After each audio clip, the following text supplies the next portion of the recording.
Hello दोस्तों, आपका इस यूट्यूब चैनल पे स्वागत है। मेरे चैनल का नाम सौभाग्यवती भवा है। ये सौभाग्यवती उन उन औरतों के लिए है जिनके पति गुजर गए हैं। उनसे हम कुछ कहना चाहते हैं, कुछ बताना चाहते हैं और कहना ही नहीं बल्कि करवाना भी चाहते हैं। सबको भले ही गलत लगेगा पर सच्चाई यही है। एक ही गुण जीवन में परिवर्तन कर सकते हैं। कठिनाइयों से हमें संकल्प देने की प्रेरणा देता है। जिंदगी में किसी की तुलना करना अनिवार्य नहीं है। जब किसी काम को करने में डर लगे तो समझ लेना चाहिए कि वो कर्म बहादुरी भरा है। सबको खुश करने की ज़रूरत नहीं है और हमें दूसरों से कम आंकने की भी कोई ज़रूरत नहीं है। संसार कांटों से भरा ही है, बस कांटों से बचकर चलना ही पड़ेगा, क्योंकि कांटे खुद से नहीं हट सकते।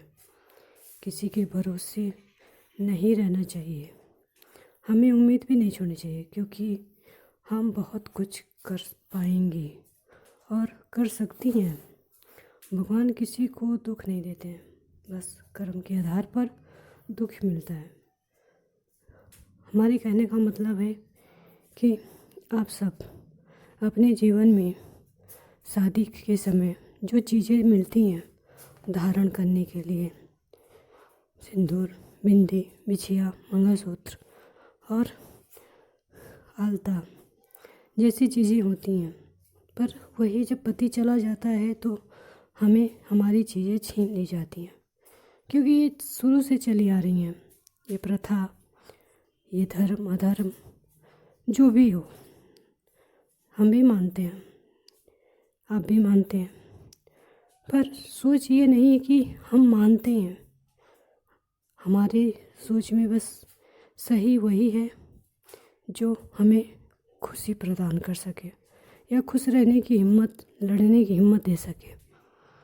इसलिए हमारा मानना है कि विधवा औरतों के लिए सिंदूर ज़रूरी है, उन्हें ज़रूर पहनना चाहिए।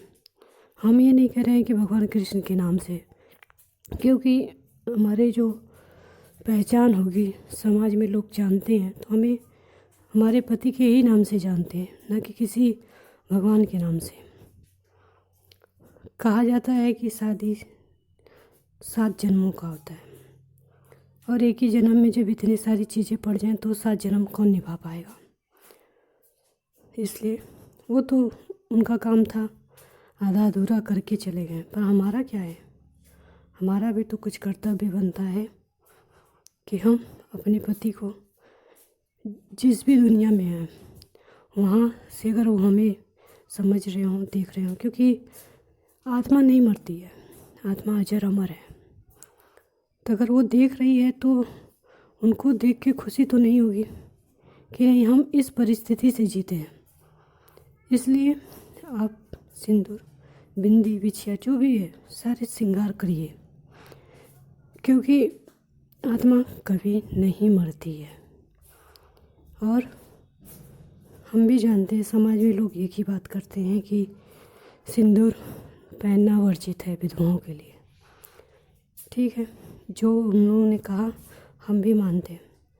क्या वो उस दिन तक जीवित रह सकते हैं कि ये रूढ़िवादी जो परंपराएं चली आ रही हैं, जो भी उनका सोच हो, क्या वो जीवित रह सकते हैं अगले जन्म में और दूसरों को बताने के लिए?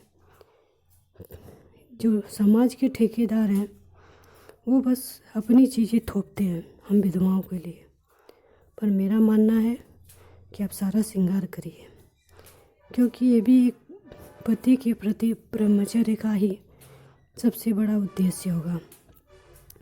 अगर हमें ब्रह्मचर्य करना ही है तो क्यों नहीं सारे शौक श्रृंगार के साथ करिए। कहीं कहीं माना जाता है कि श्रृंगार औरतों को चंचल बनाता है,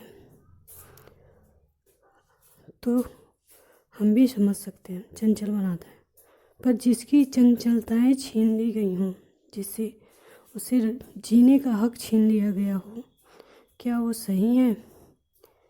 आप भी सोच सकते हैं। मेरा सिर्फ इतना ही कहना है कि अगर आप अच्छा से जीवन जीना चाहती हैं, मैंने भी कई जगह सुना कि नहीं वो श्रृंगार करती हैं, तो मैं भी चाहती हूँ कि आप श्रृंगार करिए पूरा, और माँ तुलसी की माला अपने घर में, हाथ में, जहाँ आपको अच्छा लगे वहाँ एक पहनने रहिए। मृत्यु के समय अगर तुलसी का एक पत्ता आपके साथ उस अर्थी पे चला जाए तो आपको वैकुंठ या स्वर्ग जो मिलता है वो अवश्य मिल जाता है। तो क्यों नहीं मरते समय तक हम अपने ब्रह्मचर्य का पालन करते हुए श्रृंगार के साथ उस तुलसी माँ का